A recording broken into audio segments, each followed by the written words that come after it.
შინაგან საქმეთა მინისტრს პარლამენტში რეგლამენტის მიხედვით მოусმენენ, ვიდრე ვახტანგ გომელაური კანონმდებლობის წინაშე წარდგება, მანამდე შოვის ტრაგედიის პარალელურად მინისტრის პარლამენტში დაბარება კვლავ განხილვის თემაა პოლიტიკურ სპექტრში.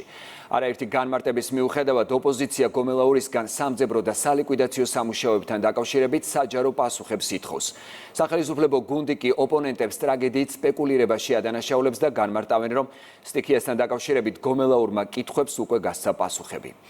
მეგი ნარსავიძეა პირდაპირ ეთერში ქრონიკის სტუდიიდან გვერდდება. სახელმწიფო გუნდში აცხადებენ, რომ ნაციონალური მოძრაობის მიერ ინტერპელაციის წესით მინისტრის პარლამენტში დაბარებას პოლიტიკური მიზნები აქვს. ამას მმართველი პარტიისთვის ის ფაქტიც ადასტურებს, რომ ოპოზიციურ პარტიაში ცდილობენ შექმნან მოლოდინი, თითქოს მინისტრის საკანონმდებლო ორგანოში მისვლას თავს აარიდებს. ეს კი იმ დროს, როცა არაერთხელ გაკეთდა განცხადება, რომ ვახტანგ გომელაური პარლამენტში მივა და ყველა კითხვას ამომწურავად გასცემს პასუხს. მიუხედავად ამისა, ისევ თანამდებობის პირების პასუხისმგებლობისგან გაქცევაზე საუბრობს ნაციონალური მოძრაობის თავმჯდომარე.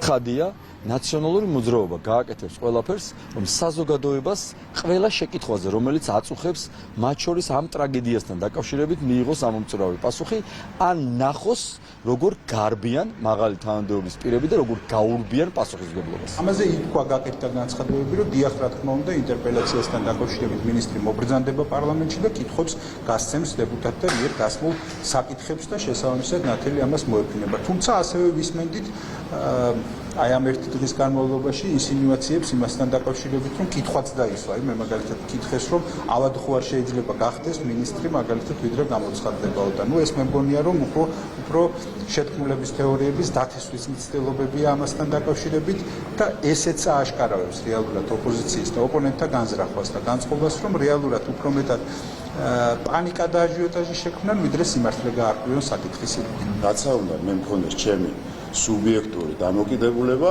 მისაღებია, რადგან ამას ითვალისწინებს საქართველოს რეგლამენტი.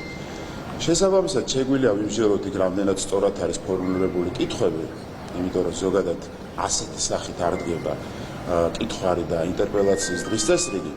თუმცა აქვს ამის უფლება ოპოზიციას, აქვს არა მხოლოდ გომელაურის, სხვა მინისტრების დაძახების უფლებას და ისინი დროულად დათქმულ დროზე მობრძანდებიან და ამომწურავ პასუხებს გაცემენ თითოეულ მიმართულებით.